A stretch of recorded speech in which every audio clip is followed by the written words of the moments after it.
പൗലോസ് അവരുടെ മേൽ കൈവച്ചപ്പോൾ പരിശുദ്ധാത്മ അവരുടെ മേൽ വന്നു.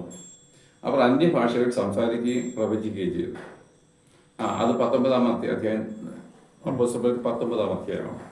നോക്കൂ, അതിന്റെ ഒരു സാഹചര്യം വേഗത്തിൽ പറയാം. അപ്പല്ലോസ് കൊരിന്തിലായിരിക്കുമ്പോൾ പൗലോസ് ഉൾപ്രദേശങ്ങളിൽ കൂടെ സഞ്ചരിച്ച് എഫേസോസിലെത്തി ചില ശിഷ്യന്മാരെ കണ്ടു. അപ്പം ഈ കൊരിന്തില് ഇവരെ അപ്പല്ലോസും പൗലോസും കൂടെ അവിടുന്ന് കൊരിന്തിലായിരുന്നു. പക്ഷെ പൗലോസ് ഈ അപ്പല്ലോസിനെ കൊരിന്തിലപ്പോ കുറേ സഭയുണ്ട്, അവരെ അടുക്കലേക്ക് വിട്ടിട്ട് പൗലോസ് പിന്നെ സുവിശേഷമായിട്ട് എഫേസോസിലേക്ക് എന്നുവെച്ചാൽ ഉൾവഴികളിലേക്ക് പോവുകയാണ്. അതായത് പട്ടണം വിട്ട് ഉൾവഴികളിലേക്ക് പോവുകയാണ്.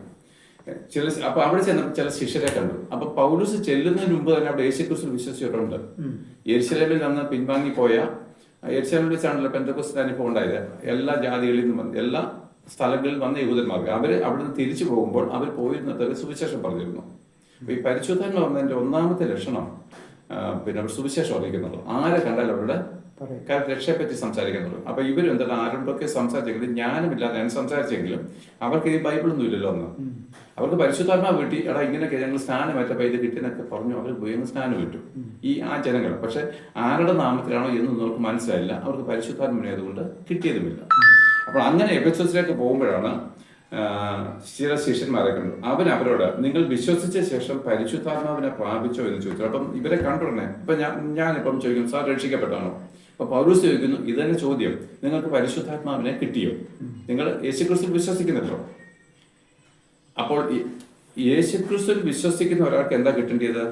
പരിശുദ്ധാത്മാവിനെ കിട്ടേണ്ടത് അല്ല. നിങ്ങൾക്ക് അത് കിട്ടി. അപ്പൊ നോക്കി ഇവിടുത്തെ ജ്ഞാനം കണ്ടോ, ഒരുത്തന്നെ യേശുക്രിസ്തുവിൽ എന്തിനു വേണ്ടിയിട്ടാണ് വിശ്വസിക്കേണ്ടത്? യഥാർത്ഥമായിട്ടും പരിശുദ്ധാത്മാവിന് വേണ്ടിയിട്ട് അല്ലേ? എന്ന് വെച്ചാൽ പാപമോചനം. അപ്പൊ യേശുക്രിസ്തുവിൽ ഒരുത്തൻ വിശ്വസിക്കുന്നുവെങ്കിൽ പാപമോചനമാണ് അവിടുത്തെ പ്രധാനമായിരിക്കുന്ന ലക്ഷ്യം. അവിടെ നിങ്ങൾക്കത് കിട്ടിയോ?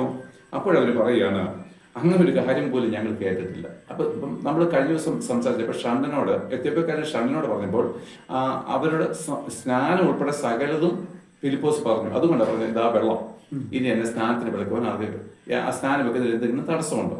അപ്പോൾ സുവിശേഷം അറിയിക്കുന്നിടത്ത് സ്നാനം പറഞ്ഞിരിക്കും, സ്നാനം പറയാം, അല്ലെങ്കിൽ ക്രൂശീകരണം പറയുന്നിടത്ത് സ്നാനം പറഞ്ഞിരിക്കും. ഇല്ല പിന്നെ അത് പറയേണ്ട കാര്യമില്ല. അപ്പോൾ ചോദിക്കും, നിങ്ങൾക്ക് കിട്ടിയോ എന്നല്ല, പരിശുദ്ധാത്മാവിനെ കിട്ടിയോ? അങ്ങനൊരു കാര്യം പോലും ഞങ്ങൾ അറിഞ്ഞില്ല. അപ്പോൾ ഈ അവരോട് സുവിശേഷം പറഞ്ഞവര് നമ്മളെ പോലെ ഇത് പഠിച്ചവരോ ബൈബിളോ ഇല്ലായിരുന്നു. ആത്മാവിനെ കിട്ടി സന്തോഷത്തിൽ പോയി സ്നാനം എത്താൻ കിട്ടുമെന്ന് അവർ വെള്ളത്തിൽ മുങ്ങി. പക്ഷെ കിട്ടിയില്ല.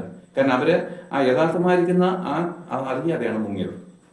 മനസ്സിലാക്കാം. അവർ സത്യം എന്തെന്ന് തിരിച്ചറിയാതെയാണ് അവര് സ്നാനപ്പെട്ടത്. പക്ഷെ അതുകൊണ്ട് എന്ത് കിട്ടിയില്ല? പരിശുദ്ധാത്മാവിനെ കിട്ടിയില്ല.